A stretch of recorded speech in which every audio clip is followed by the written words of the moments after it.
पाकिस्तान, कश्मीर और भारत में गुज़िश्ता दिनों आने वाले ज़लज़ले ने हर चीज को हिला कर रख दिया और अब तक 30 के करीब अमवात की इत्तलात हैं। लेकिन ज़लज़ले के दौरान कुछ हिफाजती तदाबीर इख्तियार करके कीमती जानी नुकसान से बचा जा सकता है। माहिरीन के मुताबिक ज़लज़लों की सूरत में दर्ज झेल इक़दामात से जानी नुकसान कम किया जा सकता है।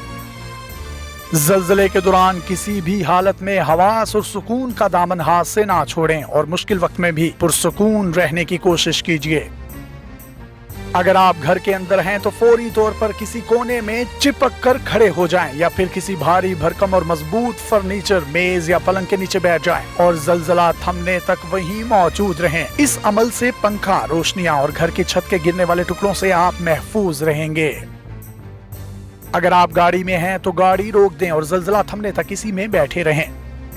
सीढ़ियों और पथरीले ज़ीनों से दूर रहें और बिजली के एलिवेटर और लिफ्ट में सफर ना करें क्योंकि ज़लज़ले से वो जामिद होकर रुक सकती हैं।